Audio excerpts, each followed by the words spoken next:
Muhammad loved the wife of his adopted son Zayd. Zayd gave him her to satisfy his needs. Said he to stop the shame that he brought on his name. Allah says you're all orphans now, so just lay off the blame. Oh, Surah 9:29, slay the infidel. Muhammad said that women are mainly those in hell. Hey, Surah 9:29, slay the infidel. Muhammad said that women are mainly those in hell. Dashing through the mosque, holding in a fart. Ablution not required unless the stinking starts. Well, at the morning prayer, I simply was not there. Shaitan, he peed in both my ears and made me unaware. Oh, Surah 9:29, slay the infidel. Muhammad said that women are mainly those in hell. Hey, Surah 9:29, slay the infidel. Muhammad said that women are mainly those in hell. For Muslims of today, Allah's words are not so clear. Can't give a blank book, say, please write Quran in here. But isn't this the book that's supposed to save men's souls? It's just like Yasser Qadi said, the narrative has holes. Hey, Surah 9:29, slay the infidel. Muhammad said that women are mainly those in hell. Hey, Surah 9:29, slay the infidel. Muhammad said that women are mainly those in hell. Mainly those in hell.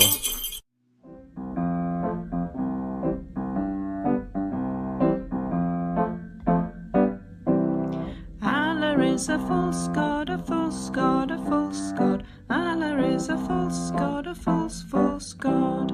Allah is a false god, a false god, a false god. Allah is a false god, a false god. And Muhammad is not a prophet. Muhammad is not a prophet. If you want grace and mercy and love, Islam is not for you.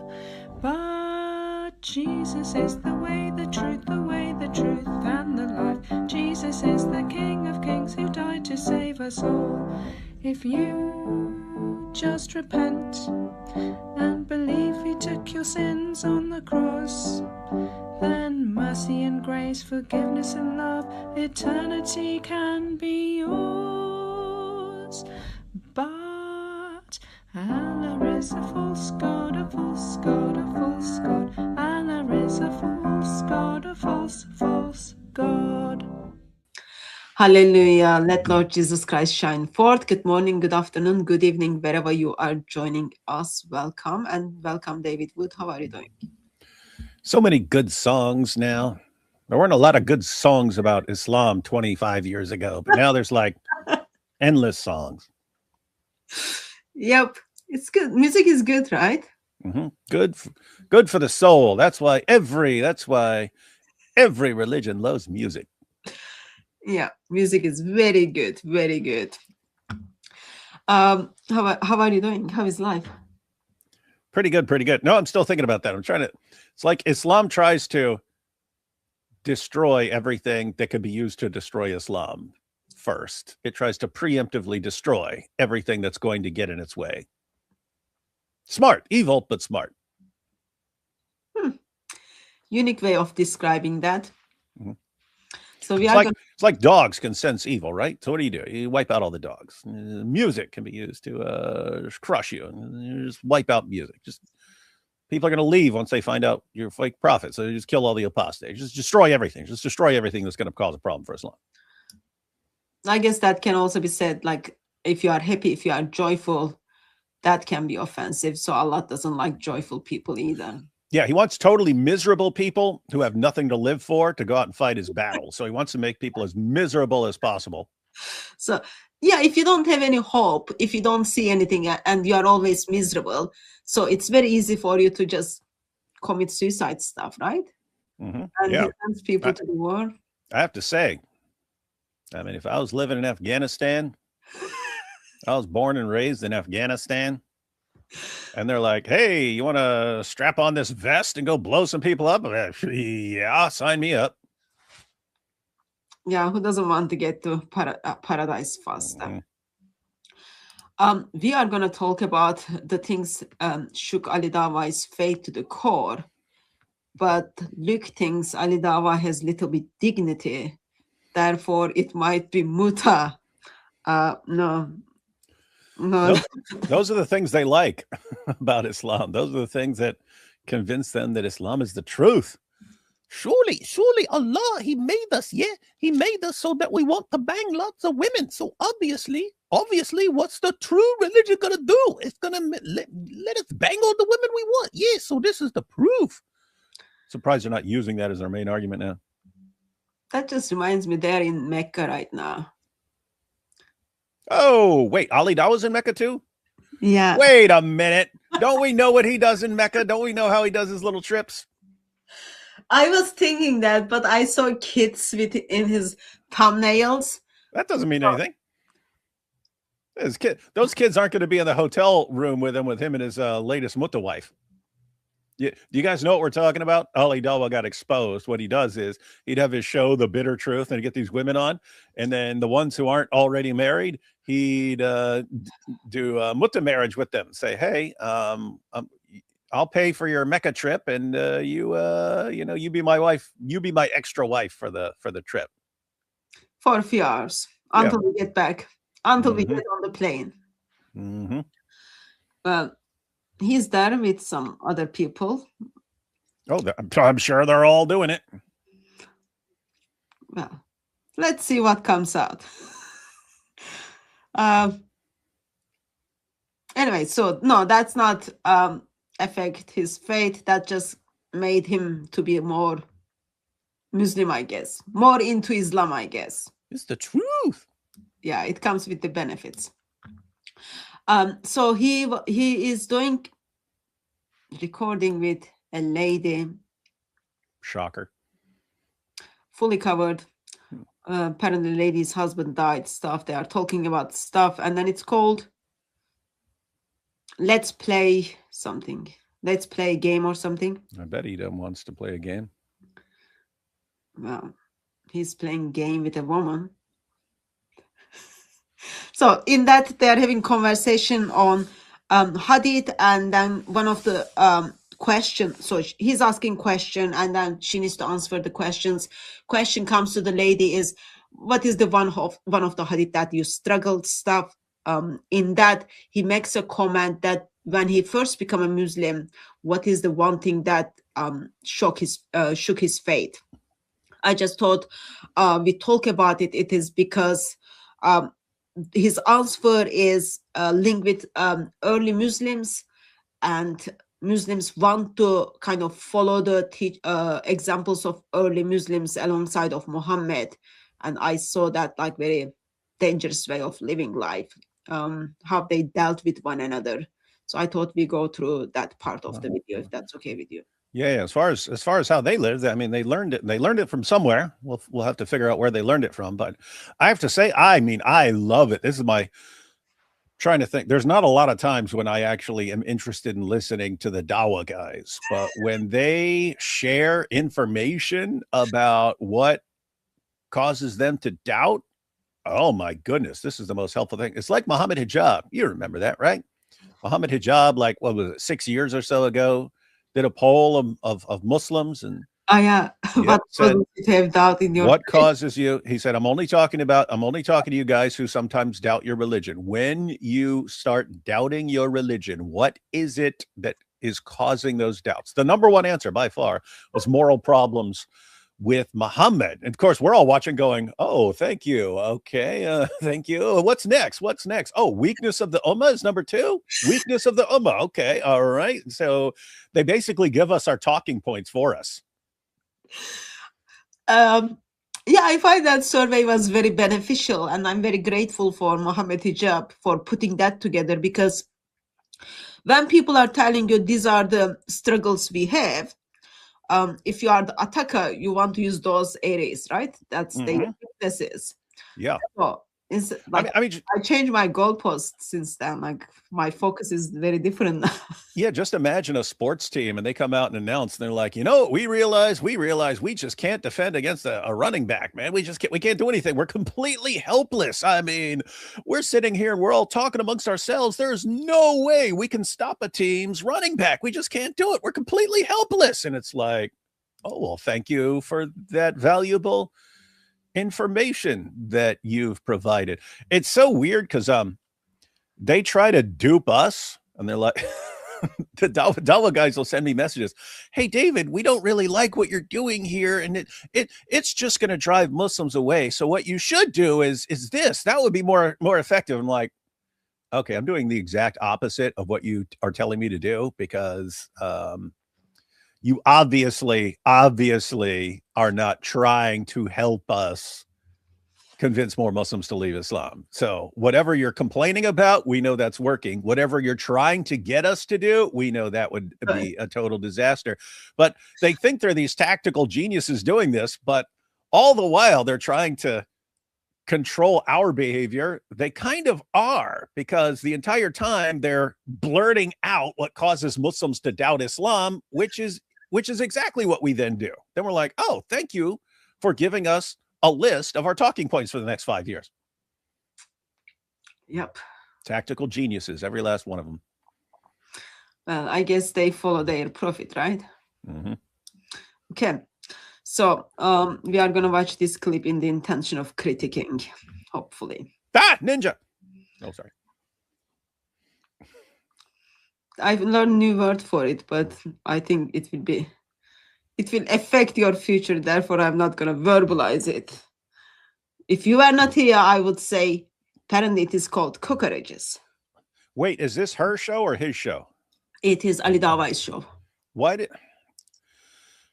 How much money is he making from these prayer mats that he has? He keeps getting these totally tricked out new sets.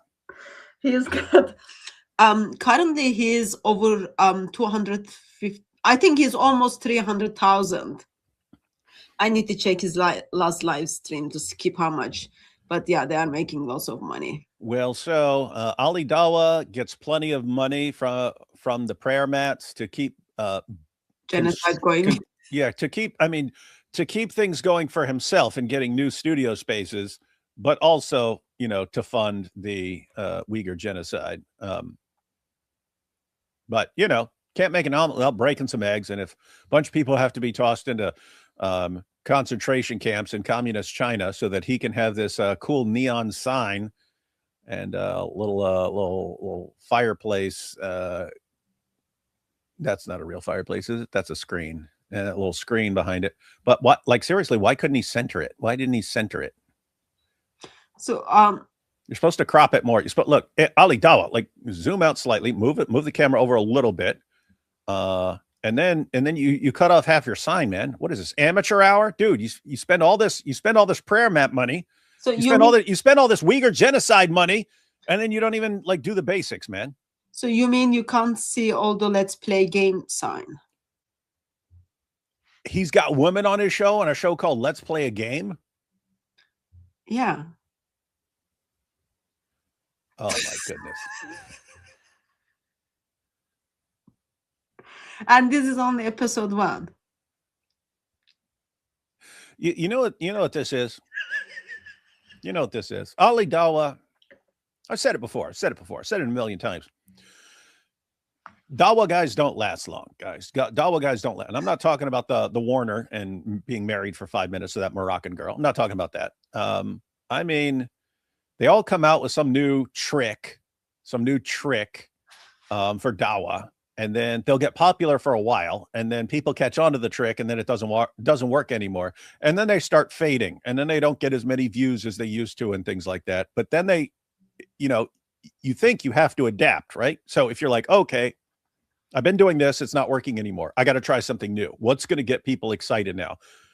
This is what he comes up with.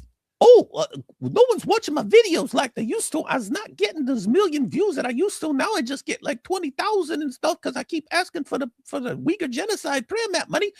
So I'll start a show where we spin the bottle.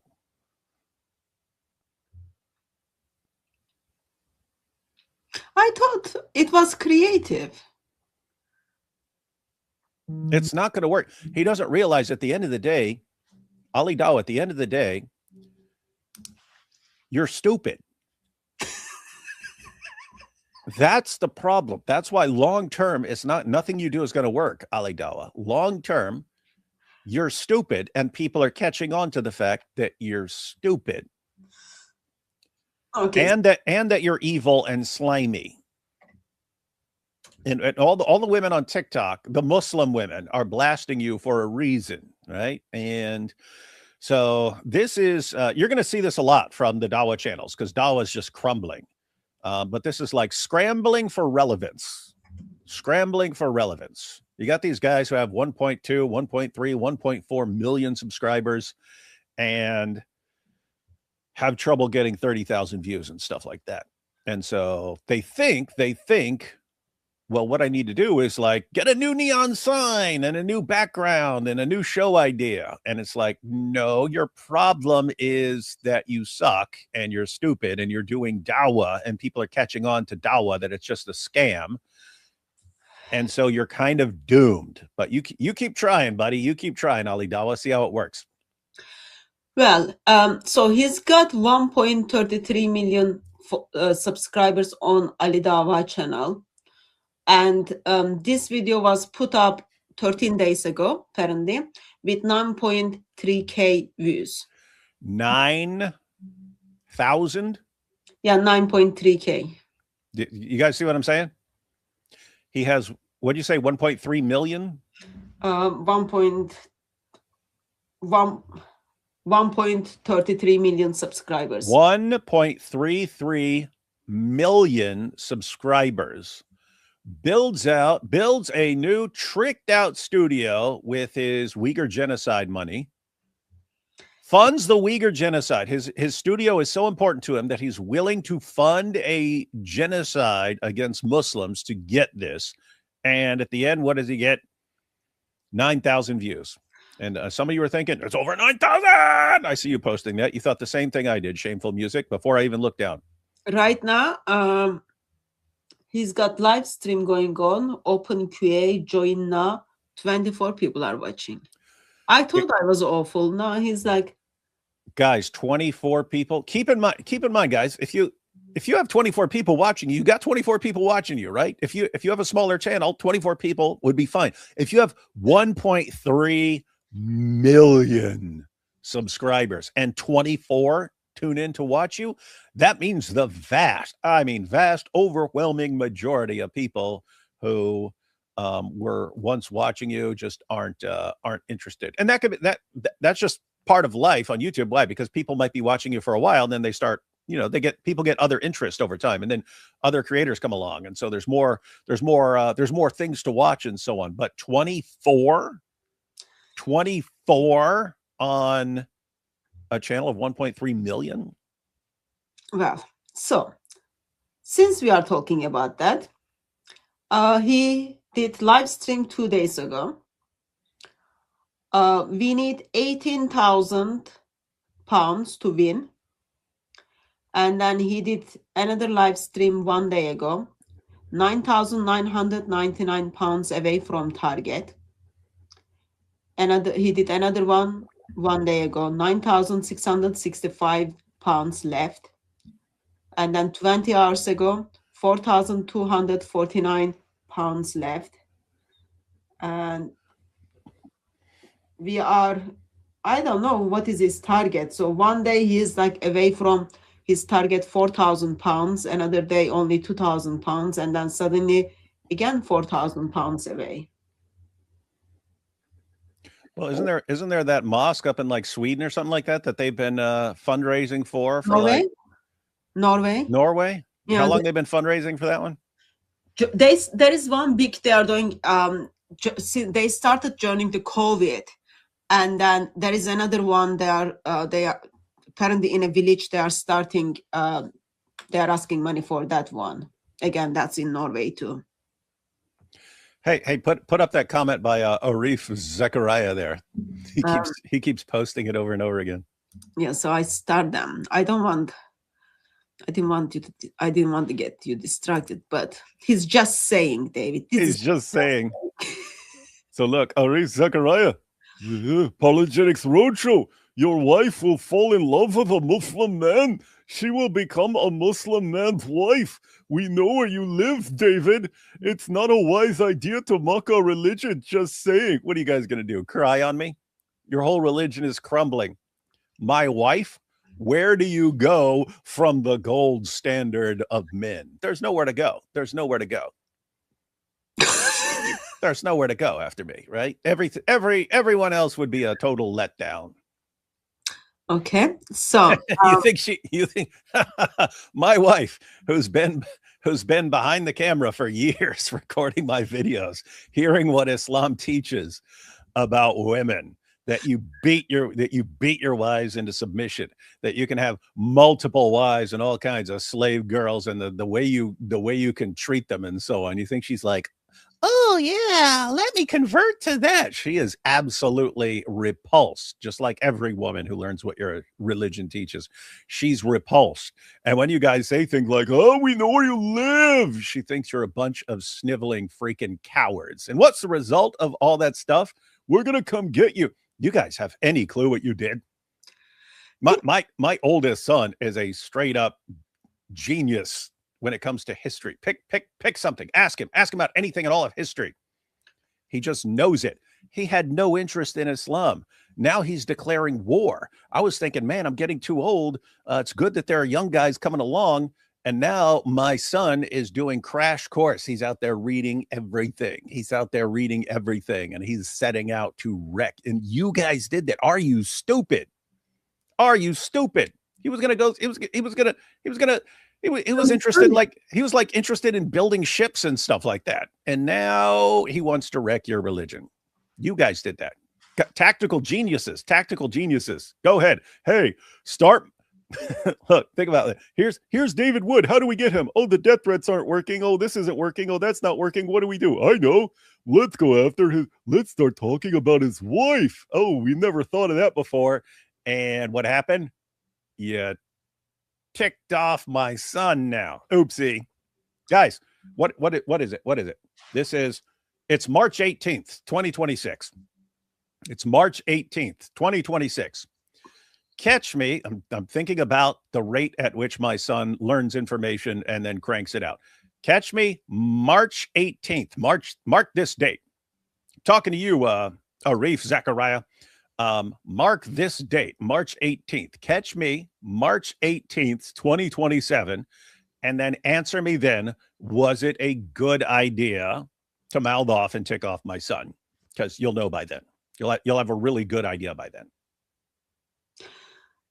Do I remember correctly when Mr. Mossad agent made your address public, you weren't at home, and then certain Mr. Muslims decided to call your wife middle of the night, leaving voice messages, and then you send message to your wife to say like, I'll follow what you say. And then she was like, David, please don't do it anymore. Yeah, she was begging you, please just stop. Wrong. You know, it's crazy. It was, I mean, I don't even want to name all the family members, but my family members who never had the slightest bit of interest or who thought it was weird me going after Islam, all of a sudden want to go to the shooting range and the Quran demolition ranch and all this stuff. And I'll just stick with one. I'll just stick with my son here. But everyone wanted to go to war. Uh-huh. You were just pointing out how certain Muslim individuals have been beneficial for us as we do evangelism. And now you are pointing out how they are beneficial for next generation of evangelists. They are, and they don't realize it, right? Like, I was only, you go back 22, 23 years ago, I was only studying Islam because my best friend was a Muslim. Then he converted to Christianity. Guess what? If they hadn't started threatening him with death and threatened to kill him and stuff like that, I'd have gone on and done something else. That was their stupid mistake. Their stupid mistake was, we'll threaten to kill Nabil and stuff like that. It's like, wait a minute.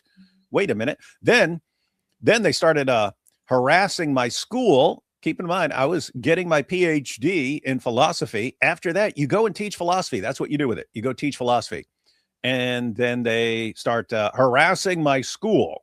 Ha ha! We'll show him what happened. Okay, well, I guess I can't be a philosopher because wherever I teach, you're going to call and complain to the place. So I'll just do YouTube. So I decided, okay, I'll just do YouTube. And then they complain that I'm putting out all these videos on YouTube. It's like, you guys did that. Being a philosophy professor would have taken up like 70% of my time. But no, you guys want me just on YouTube. And it's like every single time they do the dumbest possible thing that is going to get more people ticked off at their religion. It's like, look at all the polemicists who are like destroying Islam. I guarantee you over 90% of them we're just completely repulsed. We're just completely repulsed by the way Muslims behave. And they're like, this is disgusting. We want to respond to this. And what happened? They come in here, your wife's gonna marry one of us. Oh, we're so smart with this criticism. You're morons. You're the biggest bunch of morons the world has ever seen. Here's Exhibit A right on the screen, Ali Dawah. Watch him draw us a map. Draw us a map on how to wreck his religion more effectively. He's going to lay it out for us. I haven't seen this, but I guarantee he's going to do it. We already know he's going to do it. Okay. Let's start. I mean, this is our first episode. I'm not going to say, wallahi, I've benefited so much already. Got another red card. Inshallah. Go for the sadaqah cards, yeah? Okay. What is one hadith yes.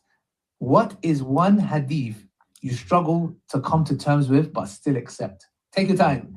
This is very interesting because I hope this card comes over every guest that I have because it's intriguing. What's one hadith? Because before you come to me, it was like it was a hadith. When I heard the companions fought each other, I can remember like yesterday, I was in Stratford, I was a new Muslim. Yeah. I sat down, it shook my iman to the core. Really? I was like, the best of people fought each other and they killed each other. Gosh, yeah. That really shook me. Well, I came to terms with it, but it's just like, what is it for you? What is I'm glad that you had that high, whatever, philosophical moment. Yeah. Oh, it's the hadith about the pus. Sorry. About the pus. Licking the pus. Can you tell me about the husband? Okay, let's pause there. She talks about what is caused her stuff, and then she came to terms with that. This sucks. Why? This show sucks. This whole idea, right? So he's like, oh, let me get the card. You made the cards, dude. You made the cards. You obviously made the cards, right? And then, oh, I like this one. I bet you do because you made the card, right? Oh, look. Oh, hey, here's the game. This card that I put it me asking me, yeah, what one hadith that really bothered you, yeah?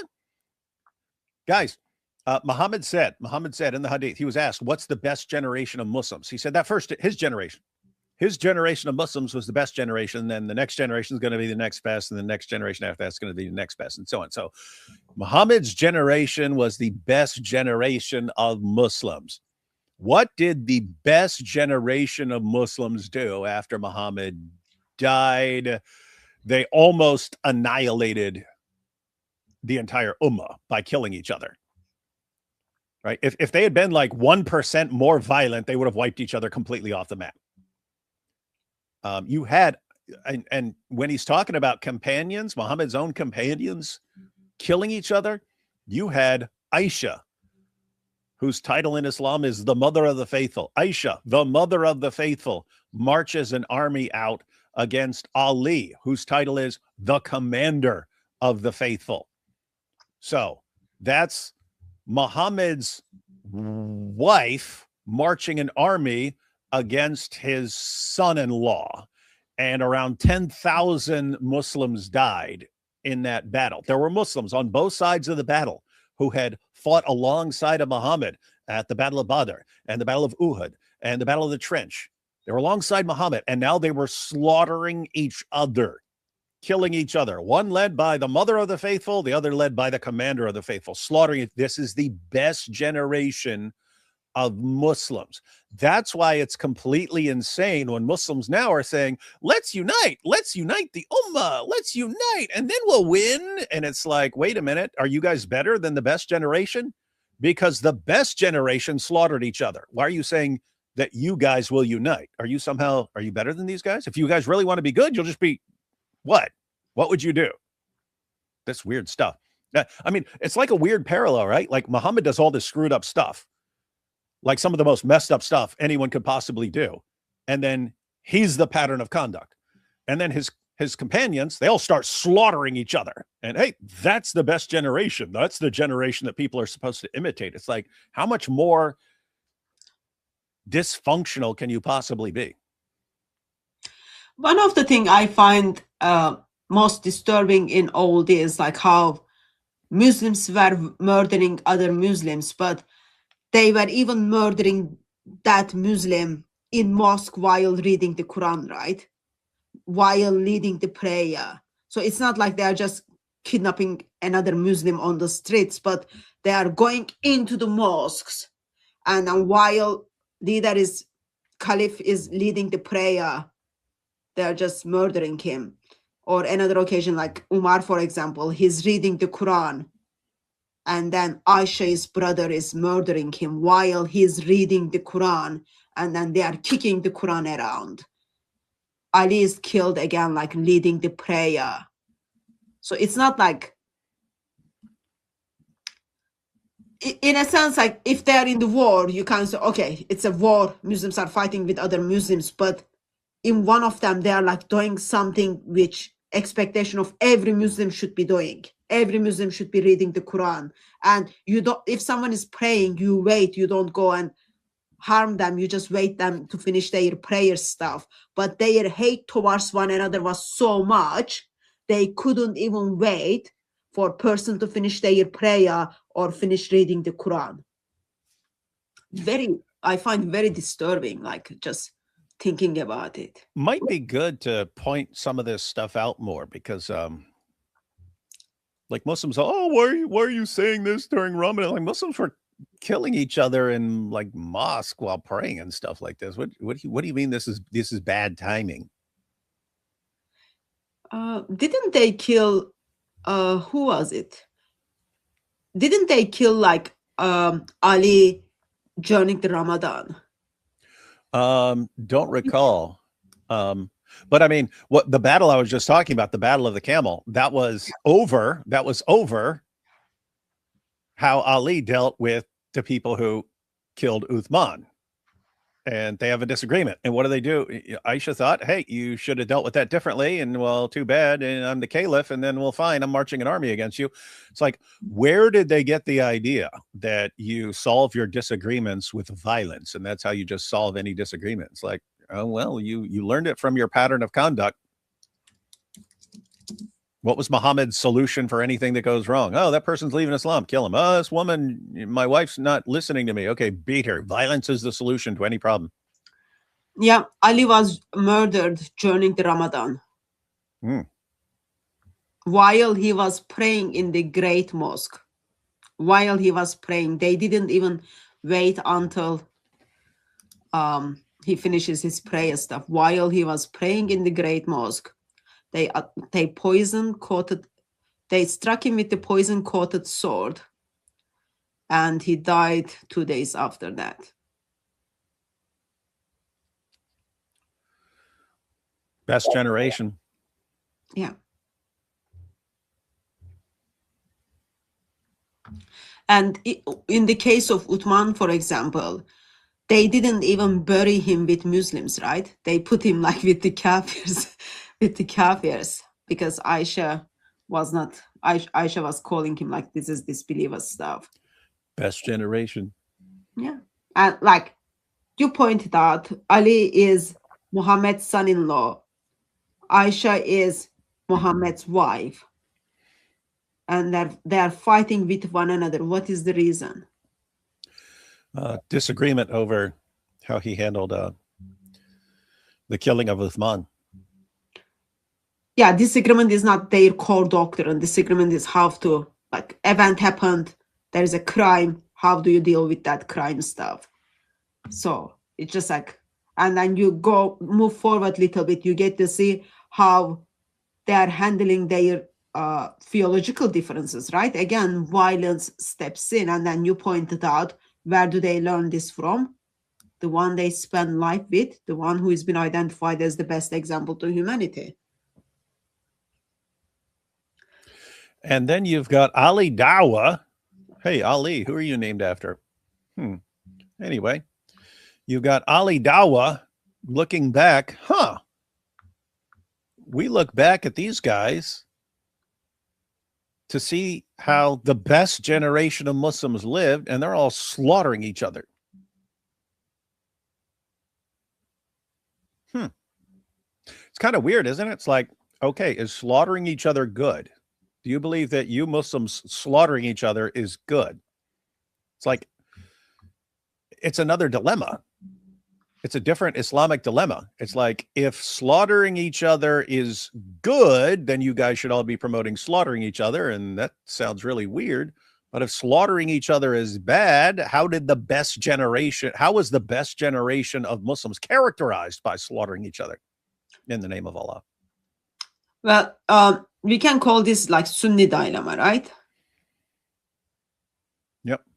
Yes, like when you go through first couple of decades of Islam, they are murdering one another, and individuals whom they murder one another, all of them are promised paradise by Muhammad. So what is the application of that? The people who, like, think about it, people who murdered Muhammad's grandson, Hassan, like, you've got tradition talks about how Muhammad was like sucking his tongue, all those kind of things. Yeah, and then how he was expressing his love towards Hassan. So you get to see he murdered by another Sahaba, and those two individuals are going to be in Islamic paradise. So they are all rewarded by Muhammad and by Allah. Yeah, they get to spend eternity deflowering young girls together. Like, other thing is, like, caliphs are called as rightly guided ones, right? And you murder one of the rightly guided caliph while he's reading the Quran, and then you are still entering to paradise.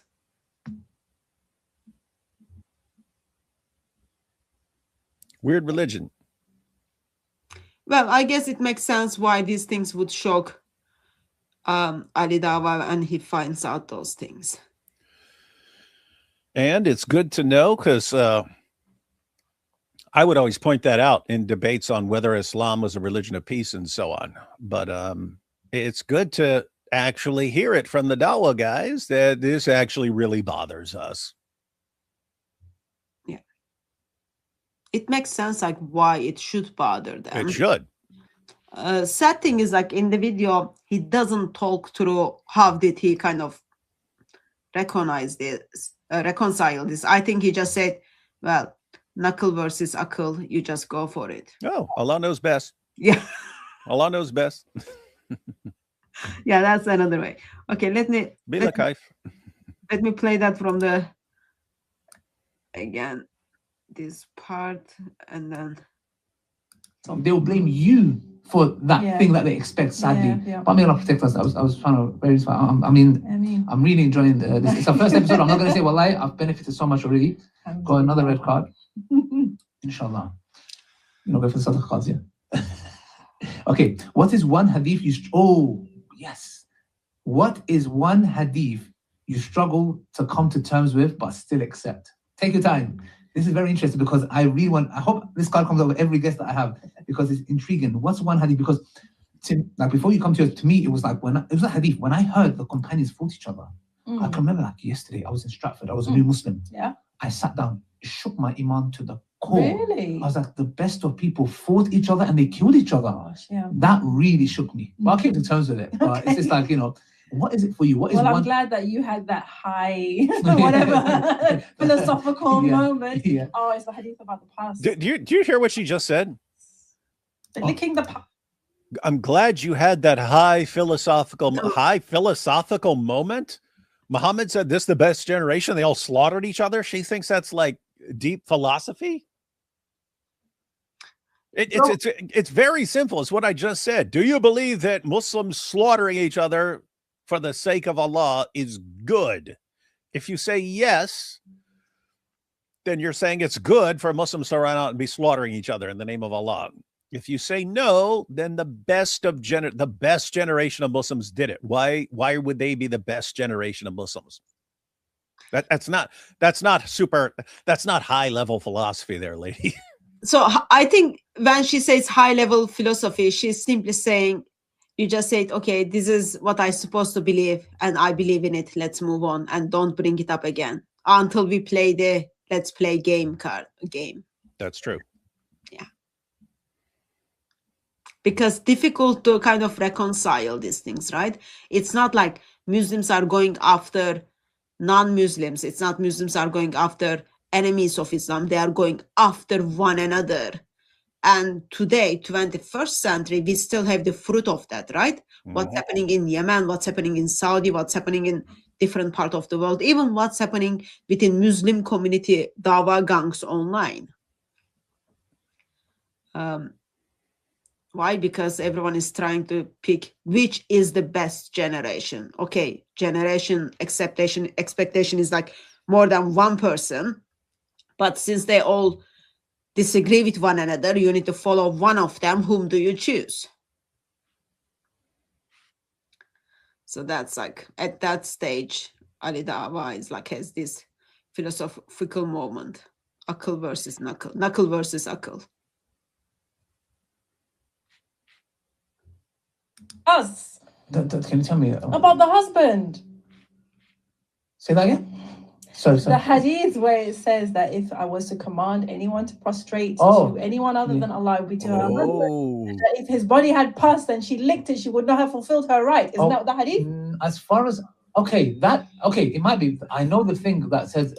You know about that hadith? Yep. And I'm glad she just said that it really bothers Muslim women. Yeah, she calls it disgusting, actually.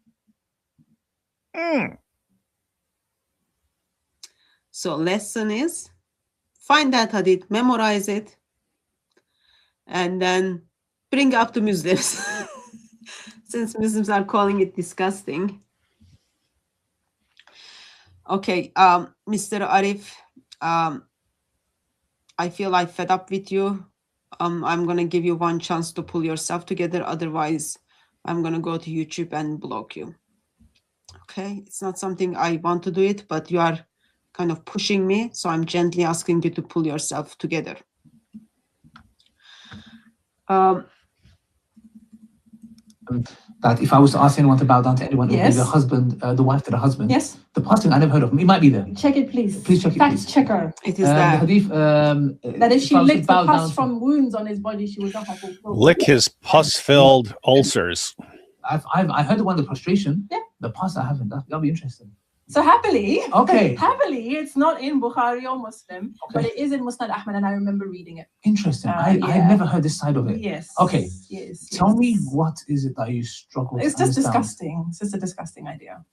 It's just, I mean, obviously, it's an image. Yes. It's an image that's very powerful. Yes. And it's, it's an. And it's not literal. If it was like, exactly. If it was. No, that's what it's a metaphor, isn't it, or a simile?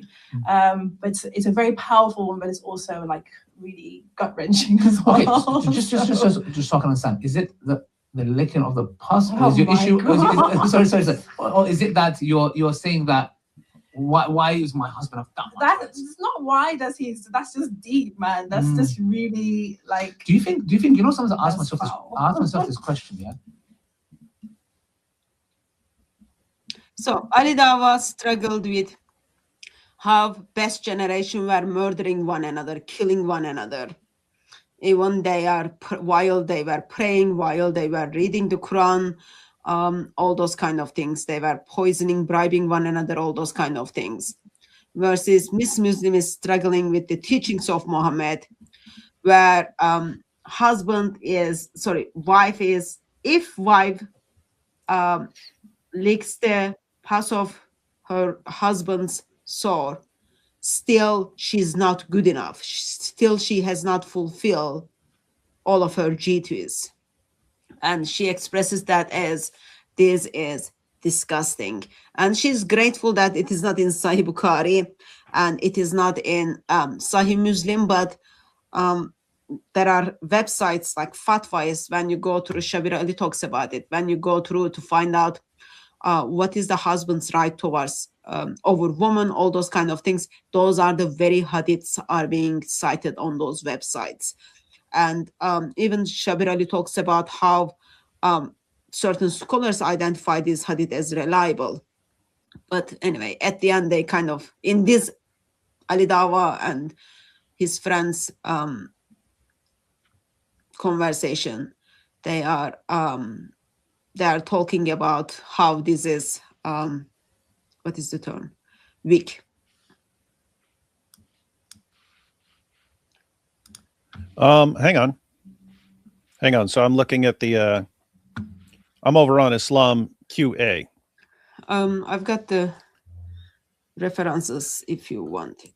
I mean, they give a bunch of references for it. So I'm just reading what they said. So the hadith in question, he said, it is not appropriate for any human being to prostrate to another human. But if it were appropriate for any human being to prostrate to another human, I would have instructed the wife to prostrate to her husband because of the magnitude of the rights he has over her. By the one in whose hand is my soul, if he had from his feet to the top of his head an ulcer flowing with pus, and she came and licked it, she would not have fulfilled his rights. So it wouldn't be enough. It wouldn't be enough. That's how much rights a husband has over his wife. And they say it was narrated by Imam Ahmed in Al-Musnad, Adiyah in Al-Muqtara, Ibn Abid Dunya in Al-Iyal, An-Nasai in As-Sunan Al-Kubra, Al-Bazar in Al-Musnad, Abu Nuaym in Dalail Al-Nubuwa. Anyway, they give a bunch of sources. It says all of them narrated it via Khalaf ibn Khalifa from Hafs, the nephew of Anas bin Malik, from his paternal uncle Anas ibn Malik. We say, as for Hafs, the nephew of Anas bin Malik, Abu Hatim said concerning him, his narration is sound. Darakutni said he is trustworthy. As for Khalaf bin Khalifa, Ibn Sa'id al-Kufi, blah, blah, blah, Ibn Bayin and An-Nasai said regarding him, there's nothing wrong with him. Abu Hatim said he is honest. So they're saying these guys are trustworthy. Yep. And it said for that reason, the commentators on the Musnad of Imam Ahmed ibn Hanbal said it is authentic because of corroborating evidence. Yeah, Shabir Ali even making a case regarding it. It is identified by scholars as authentic. And he also points out that when you go to the websites where Muslim scholars people are asking about fatwas, all those kind of things, those hadiths are simply being used. I put one reference on the screen. I'll put another reference. So, this is too small for me to read it because it's in screenshot format. So here's another website where it's being questioned, and then people are giving those references where how husband has right over woman. It's just lovely. Let's say lovely. Muslim woman decided to use as disgusting, but the term is like more kind of lovely.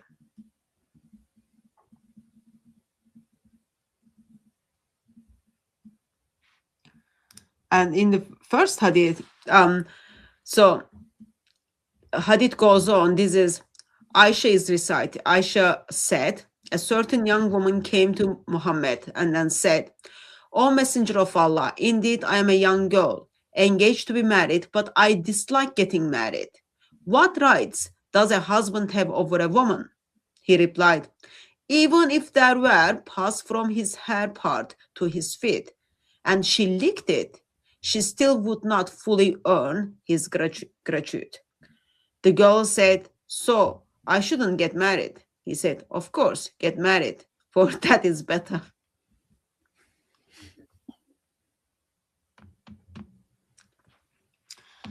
Just wonderful. I'm just grateful that Muslim woman expresses that she finds various sayings of Muhammad is disgusting. Well, she's right. I'm not sure why you are saying she's right, David. You are the one who just went to Islam QA or wherever you went to find out, tell us that this hadith is reliable. So it's not daif. That means It's reliable. It's reliable and disgusting. It's bad. We don't want it to be reliable.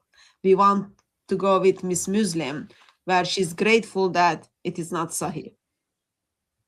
Oh, yeah, it's not in Bukhari. Yeah. Anyway, that was all I had. I can play the clip to little bit more if you want.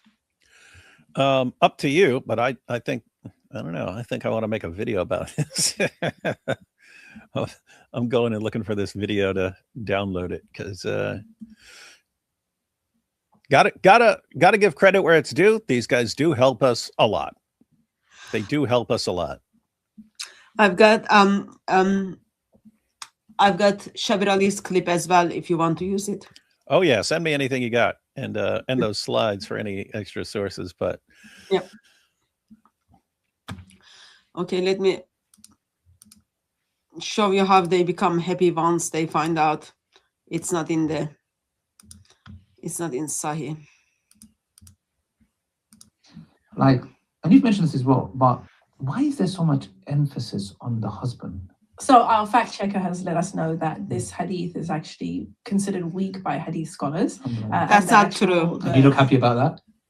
Alhamdulillah. Do you know what? They're taking advantage. They're taking advantage of the idea that you can reject all kinds of hadiths. You can always find some hadith scholar says that's weak, and you got the hadith, ladies and gentlemen, and you decide whether you like it or not. If you like it, you look for a hadith scholar who says it's good as gold, and if you don't like it, you look for a hadith scholar that says no, it's not good, and that's all you do. That's how Islam works.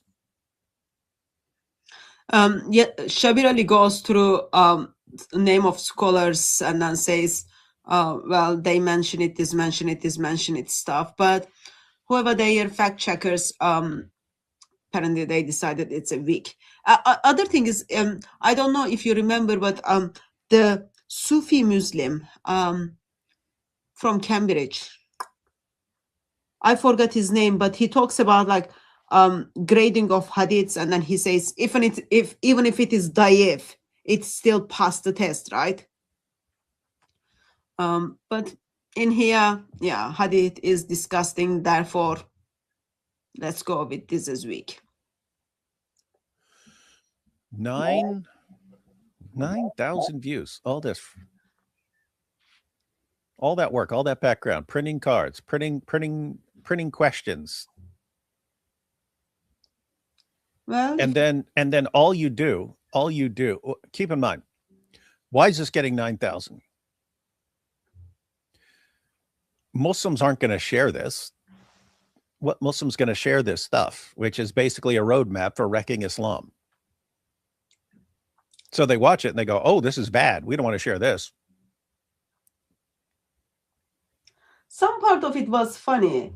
So I put this up. Oh, okay. I put this up. I got like 20,000 people watched it. Even my video is being watched more than Ali Dawah. That's like positive thing, right? And That's the direction things are heading. More people. No, hey, this just happened. This just happened. This is all over the place. Hang on. This just happened. This was just last night. Where is it? Oh, okay. So,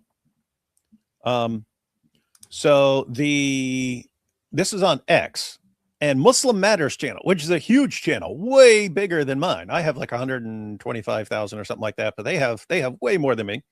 But they posted, "Who's your favorite Quran reciter?" And then they got a picture of their favorite Quran reciter. And then I responded, "This guy," and I put a picture of myself. And I got more likes than they did. Now, this again, it's a way bigger channel. So you can't just say like I could go to some small channel with like 50 followers or something like that, right? And just overwhelm them because I have more people following on X, right? And I could ratio them like that. It's channels that are way bigger than mine, and I can go on there and people get more excited about the response than they do about. I mean, think it's Muslim Matters asking about their favorite Quran reciter, and I can make fun of it, and people get more excited about that. And it's just like, you guys are in trouble, man. You guys are in trouble. People now like responses to their stuff more than Muslims like their stuff. So, people think you are the best Quran reciter. 3,300 people said I'm their favorite Quran reciter. And only 2,900 like the original post. Wow. It's Ramadan, during Ramadan, lots of Muslims are putting videos on their like recitation of the certain Jews, right, each day. So it's good that you were picking as favorite among lots of them, David. They can't get excited about their book during Ramadan anymore. There are more people who like making fun of it than there are who actually like, and they got a quarter of the world's population. Not good times, guys. Not good. It's gonna look rough. Gonna be a rough year. Okay, I think we can pause there. Main thing I wanted to bring to attention is how early Muslims were uniquely loving one another in a way like who is going to murder other one first. And lots of Muslims want to follow the first generation. And that first generation is spending all of their time to plan to murder one another and then murder one another. And those people, 21st century Muslims, are trying to follow their example. That means it is not good for us. Yeah, I want to... I definitely want to make a video about that, but it's not time sensitive. It's not time sensitive, that hadith and that woman. Before that, gosh, I wasn't even plan on this. Brother Rashid, earlier, like an hour ago, sent me a proclamation from the governor of North Carolina, Josh Stein. It says, by the governor of the state of North Carolina, a proclamation, whereas North Carolina is home to more than 130,000 Muslims, and whereas Muslim Americans are one of the most racially diverse groups in the U.S., comprising African Americans, Asians, Arabs, Africans, Latinos, and Caucasians, and whereas, and he keeps going on about how great Ramadan is. And you get to the end. It says, now, therefore, I, Josh Stein, governor of the state of North Carolina, do hereby proclaim February 17th to March 19th, 2026 as Ramadan in North Carolina and commend its observance to all residents. How can he do that? Commend its observance to all residents. So who appointed him to tell me when should I fast, when shouldn't I fast? People voted him in. Yeah, but I'm Christian. Like, why should I listen to him? That's first thing. Second He's thing, the governor. Come on. Second thing is, I thought people will look up the Saudi even to figure out which day they need to stop fasting. And then is this person like Muslim or Christian? Or not? We don't know. I don't know if I seriously doubt he's Muslim. I don't know if he's Christian. I do know he's a moron and a coward. So I do know that. But that's about all America I know. is messed up, David. Someone sent me an email recently that they went to hospital in Florida, and then person tells me which hospital that is, and people were doing iftar, and then the prayer mats were all over the floor in the hospital. Yeah, someone lives in insistence probably for North Carolina. It is the Bible Belt, and people will be so. Don't know what is that. Oh, hey, that's interesting. He's Jewish. That makes it kind of funnier because Muslims like Christians and Muslims need to unite against the Jews, and then the Jewish. Let me look it up, make sure it's true. And then it would be funny if the Jewish governor's like, "Hey, everyone has to celebrate Ramadan." This political correctness is very, very dangerous. Like asking people to celebrate Ramadan is like, seriously. There was one of he blocked me, but one of MP a couple of years ago from Liberal Party, he decided he's gonna fast during the Ramadan. You know, they are liberal, they just want to compromise with everything. They've got no of their views, anything stuff. And then he was posting his breakfast, eating bacons and eggs for breakfast. So that he's gonna fast for the day. Yeah. Nice. Hey, I looked it up. They are reformed Jewish. You see? Jews trying to force Ramadan on us. Oh, gonna be a fun year. They are messed up, David. They are messed up. Like, how stupid you need to be to say, come alongside of the people who are going to spend next 30 days to curse you, who is going to spend next 30 days to kill you, and who is going to spend next 30 days to become fat and fatter and fatter. Like, seriously, how stupid you need to be. Yeah, and seriously, I mean, he's sitting there inviting everyone in his state to celebrate Ramadan. And what's he actually saying? Hey, it'd be great if everyone in the state gained 20 pounds and got diabetes this year. It's like, what? That's not good.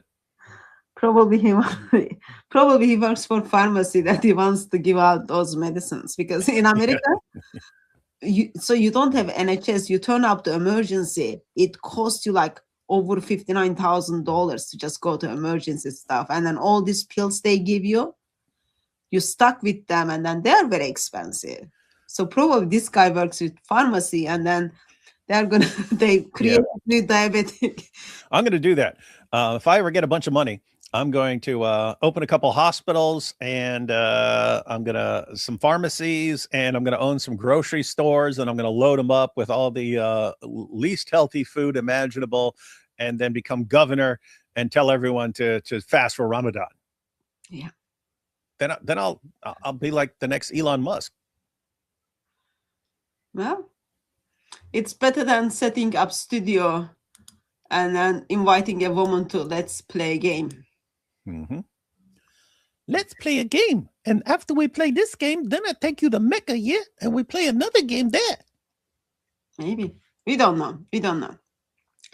Okay, we stop there. Let me just okay, I start a couple of stuff. Let me just first bring those things to attention. So this is the Mr. Muslim who had some problem with your wife. Apparently he was like looking for a husband for your wife or something. Houghton, you never learn from what happened to you in Hyde Park. The next time you enter, you will not exit. It will be your last moments on earth. Thank you for verbalizing that to me. I appreciate.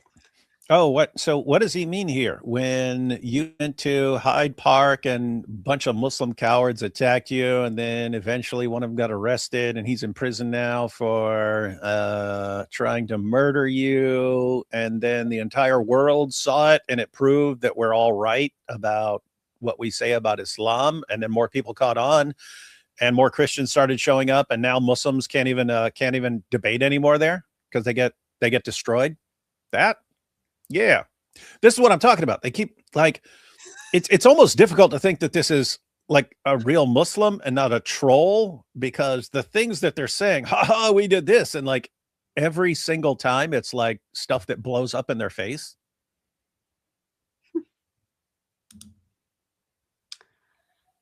You and David will never mess with Islam again. We know where David lives. We know where he lives. Dude, I've been here for months and you guys been running your mouths. All you're showing is that you're a bunch of freaking cowards.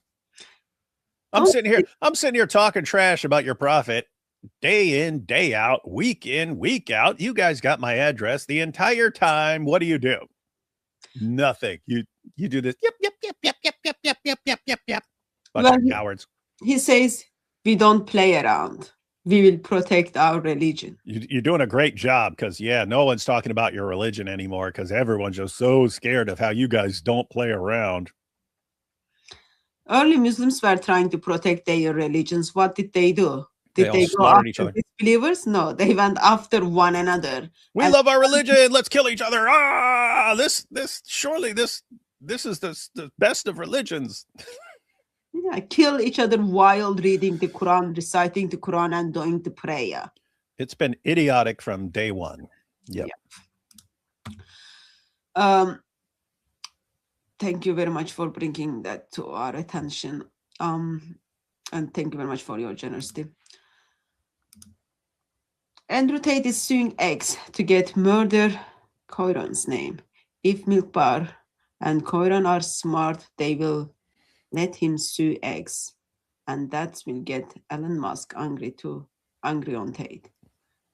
Oh, that's interesting. So yeah, Milk Bar TV and Murdered by Crayons, those are the channels that were like, Andrew Tate came along and like so for years he's basically a trafficker who traffics girls and gets them, dupes them, uses what's called the lover boy method to get them to do webcam stuff for him.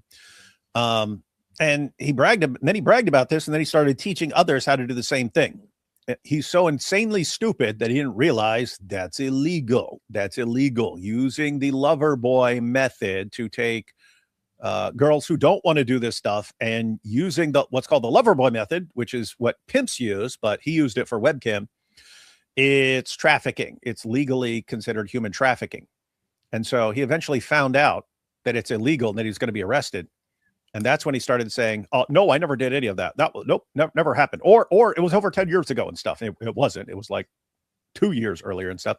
But so he kept lying and saying, "No, this is from 10 years ago." Anyway, Milk Bar TV and Murdered by Crayons, they were the ones who were like taking what he said and then posting the clips that proved he was lying. And so how did he respond? He sued them. He sued them to try. That's what he does. And he announced that. He said, "Anyone criticizes me or goes after me, I will sue them." And he said, "I don't even care if I lose. I want them to have to pay money to fight this in court."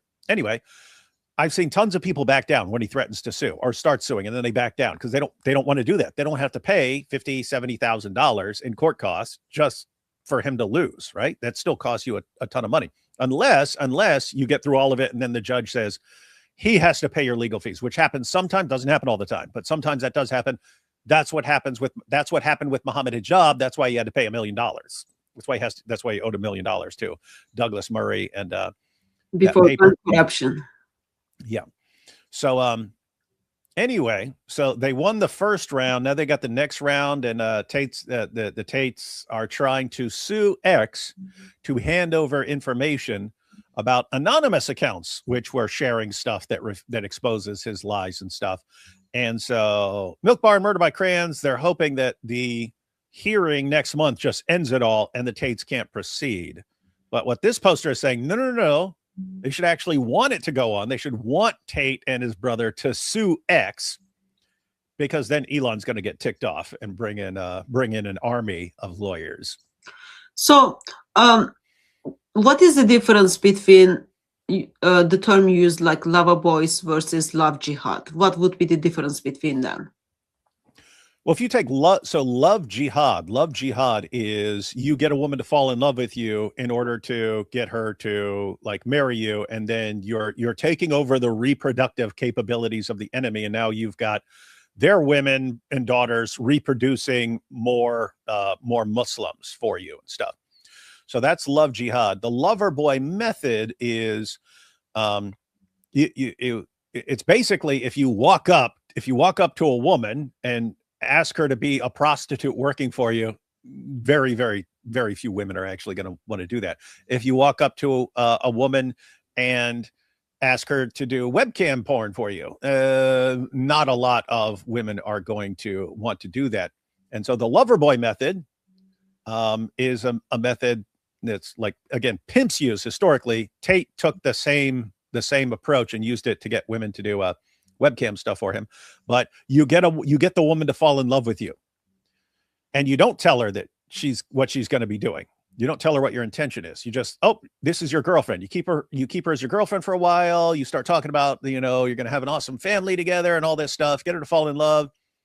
And then over time, you manipulate her. And eventually you get another woman who works for you to start talking to her and become her best friend and be like, yeah, it's so great working for him. All we have to do is go in front of the camera, and then we take off our clothes and do whatever the guys tell us and stuff. But that was his goal from day one. She fell in love with you and wants to get married to you and spend her life with you and raise a family. How do you get her to fall in love, and then you basically dupe her into doing all this stuff that she didn't want to do? And anyway, there are, because I was locked up, but there are pimps who, like, pimps have a reputation of like beating the women and stuff like that. And there are pimps who do that. There are other pimps who think you're an amateur if you have to beat all the women to keep them in line and stuff. They think you're an amateur. It's like, why don't you just get them to fall in love with you? Then they'll do whatever you want for the rest of their lives. That's just ugly. It's pretty sick, evil stuff. And this guy became the poster boy for Dawah for a little while, and until he said, "Oh, I'm going to celebrate Christmas," and then they declare war on him. And now him and Sneeko are going back. Him and Sneeko were declaring war on each other. It's like, wait, wasn't this like 2 years ago? These guys were the poster boys, and now they're unity. Thank you very much. Ali Dawah playing drinking games on his show now. Yep. Every hadith that bother you, you got to take a shot. We'd be dead before the end of the show, yeah? Belated St. Patrick's Day to both of you. Thank you. That hadith should be a movie. Don't give those ideas. Don't give those ideas to people. That's disgusting. Certain things are difficult to watch. They can be funny, but it is difficult to watch. So don't share those ideas.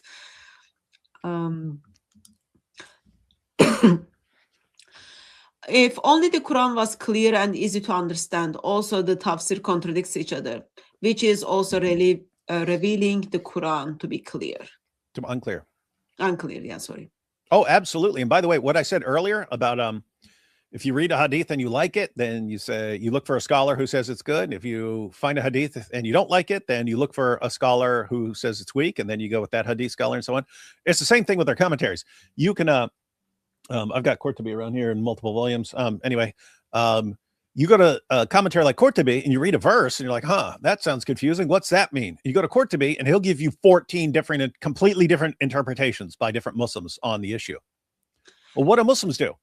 They look through the 14 different interpretations. They pick the one that they want, and then they tell their followers, oh, this Quran verse means this according to great scholar so-and-so. And then all the regular Muslims, they just think, oh, that's what this verse means. And it's no. The guy who wants you to believe that that's what it means told you that. And they don't tell them. These guys just have no clue what these verses mean. They have zero clue. You go to 14 different commentators, get 14 different explanations of what a verse means. It's like a mess. It's a huge mess.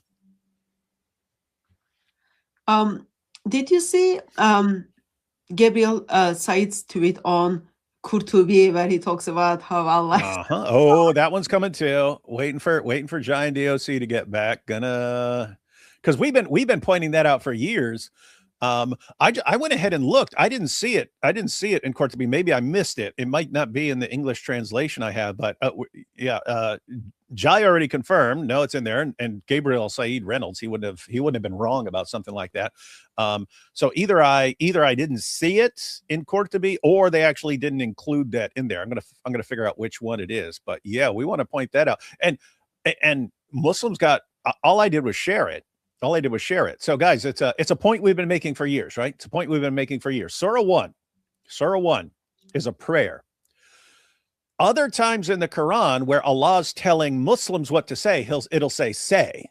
It'll say say. And it's either Muhammad is supposed to say this or Muslims are supposed to say this or something like that. There's no say in Surah 1, right? But it's a prayer. So it means that this was originally Allah reciting this. And so Allah is reciting, all praise be to Allah. And so Qurtubi in his commentary says, well, since this would be Allah speaking and Allah's saying praise be to Allah, then Allah's praising himself. And Gabriel Said Reynolds says, so this is Allah being both the worshiper and the one, the one worshipped and the worshiper. Yeah. And so I shared that and I said, look, Allah's praising and worshiping himself. And they'll go, no, oh, where's he worshiping? They're not thinking through it. It says all praise be to Allah. But then it says, thee alone do we worship. And it's like, okay, if Allah's reciting, thee alone do we worship, who's he talking to? He's either talking to someone else, in which case he worships someone else, or Muslims don't want to believe that Allah's worshiping someone else, or he's talking to himself. And it's like, we've been saying this for years because it's just, okay, this is the speech of Allah, and it's Allah saying this. So Allah's praising himself and talking to himself here. But and now I didn't know Qurtubi agreed with us. That's awesome. That's interesting. But yeah, anyway, gonna be fun. And Allah doesn't want to go straight, all those kind of things. One of the reason Ibn Masud didn't include Surah 1 is because it was prayer. Yeah. Yeah. Yeah, guys. And so people don't realize, I mean, that could be in the video as well. It's a different point. It's a completely different point. But I mean, guys, think. So Ibn Masud, Muhammad said, if you want to learn the Quran from anyone, learn it from these guys. He listed 4 people. The number one guy was Ibn Masud. That's the guy who was behind the Diddy line when Muhammad was getting banged by the men of Al-Zut, right? So that's what a close companion. Muhammad could have picked anyone to walk out in the desert with him and witness this. He picked Ibn Masud, right? So Muhammad says, you want to learn the Quran from anyone, his number one guy is Ibn Masud. Ibn Masud had 111 chapters in his Quran. He didn't believe that Surah 1, Surah 113, or Surah 114 are supposed to be in the Quran. Why? They're prayers, saying the Quran is Allah speaking. This is Allah speaking to us. These 3 prayers are us speaking to Allah. They're not the Quran. They're just not. And so he didn't include them. Ubay ibn Ka'b, he did include those 3 prayers, and he included 2 more. And so Zayd ibn Thabit, who was assigned the task of figuring out what's the Quran, he kind of compromises. He said, I'll include 3 of the prayers and leave out 2. So he comes up with the compromise. But Abdullah ibn Masud's point seems really valid here. Wait a minute, if you're saying this is Allah talking, and he's praising and worshiping himself, then what's going on here? But looks like we've got some more talking points for the year. Well, it's good that both sides are contributing to conversations. Thank you very much. I'm not subscribed. I'm sorry. I'll fix this. You don't need to be sorry, but thank you for fixing it. Yeah, you should be sorry. Fix it. David, I'm a very polite person. I know you are. I'm a very gentle soul. You're the nicest person anyone's ever met. Yeah, most nicest ever in the planet Earth. Well, David, some people their beauty is depend on your medical center, so they can't wait you to set up your medical center. This is the real Diya Al-Kalbi getting surgery for Muhammad. Thank you very much. I don't understand how they know what is in their sources, and they still stay in this death cult. Thank you for your work. Yeah, you kind of just touched on the issue here. They don't know. Your average Muslim doesn't know. Your average Muslim doesn't know most of what we share about Muhammad. And when they do find out, they found out because of us. So for centuries, the Muslim leaders would filter the information and only let Muslims hear what the Muslim leader wants them to hear. And that's going to be whatever is going to keep them obedient and so on. They didn't share the problems. They keep them away from the problems. All of a sudden we get down to now where after 14 centuries, all of a sudden we have their sources. We didn't. You go back 40 or 50 years, we didn't have their sources. We didn't have them. So how are we even going to respond to their stuff? We didn't. You had to be like an Arabic scholar to know what's in their sources. Now we have their sources.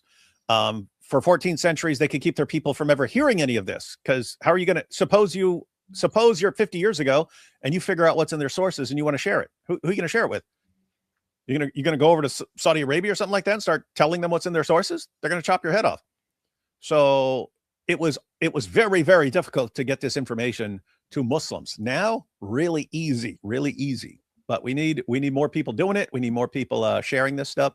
So guys, that's you're right in the middle of the golden age of wrecking Islam. So in Muslim majority part of the world, lots of people don't know very basics. Yep. In West, like we just listened Ali Dawah and his friend. Mm-hmm. She knew about the hadith, which mm-hmm. she thinks is disgusting. Mm-hmm. Why is she staying? She figured out the ways to reconcile, right? It's okay. There is something good thing about it. Oh, well, it's not sahih. Oh, I find someone who is not supporting this stuff. So they find the ways to justify it. Yeah. So think about how this works.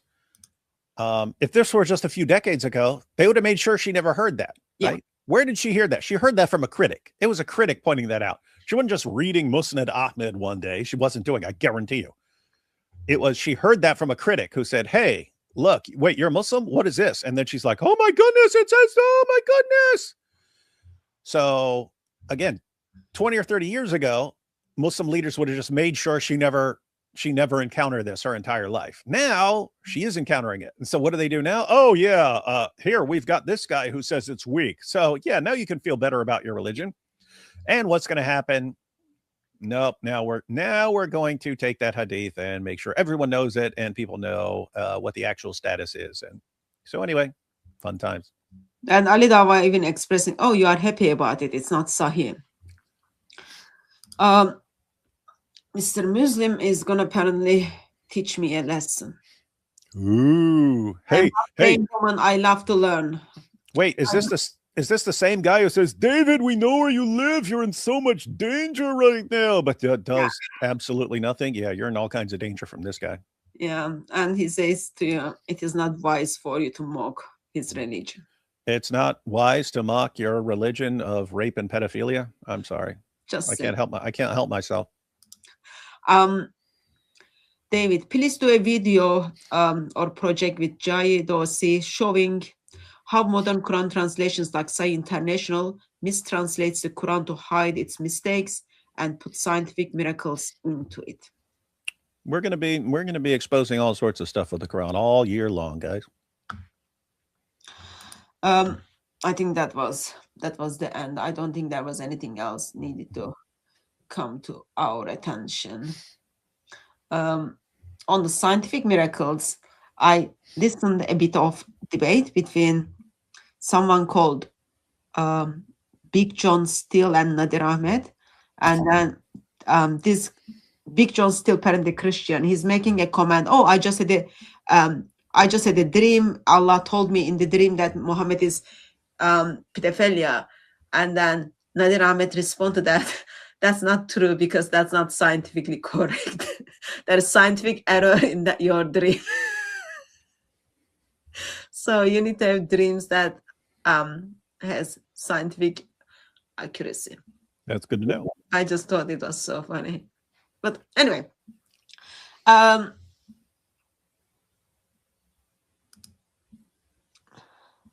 why do these people think intimidation would even work on someone like David Wood? Because people don't think. Yeah, they're stupid. They and not just David Wood, Hatun, God Logic, AP. It's like they have a method, which is, oh, if you criticize our religion, we'll threaten to kill you and do all this stuff to you. Guess what? That works with certain people. That works with certain people. That probably works with most people, right? But then you try that on everyone it works with, and you get down to people that it doesn't work with. But you have no plan B, so they just keep doing the same. That's what Islam does. It does the same stupid thing over and over again, even when it no longer works. But they don't have any other plan, so they're just like, oh, okay, we threatened these people. It didn't work. They're still coming after Muhammad. Okay, let's threaten them more. Okay, now they're coming after Muhammad even more. I know, let's threaten them more. Oh, this is not working. I know, let's threaten them. And they just keep doing the same stupid stuff over and over again like idiots. It's not their fault if Allah didn't allow them to think. They're just victims. Poor people. We're going to save you guys, though. We're welcome to the rescue shop. We are your saviors. What was that old poem? There was an old poem, old Christian poem. It said, "Some want to live within the sound of church or chapel bell. I want to run a rescue shop within a yard of hell." Rescue shop, ladies and gentlemen. We're coming to save you, Muslims. Coming to rescue this. We're coming to rescue you from this demonic religion. Amen. Okay, we will stop there. We are already 26 minutes over time. David, thank you very much for joining me. Do you want to bring anything to our attention until I see you next time? Nope, just plenty of videos and streams coming out. Good stuff. Good stuff. Thank you. And thank you very much, everyone who joined us in the chat. By God's grace, we will see you next time. God bless you all.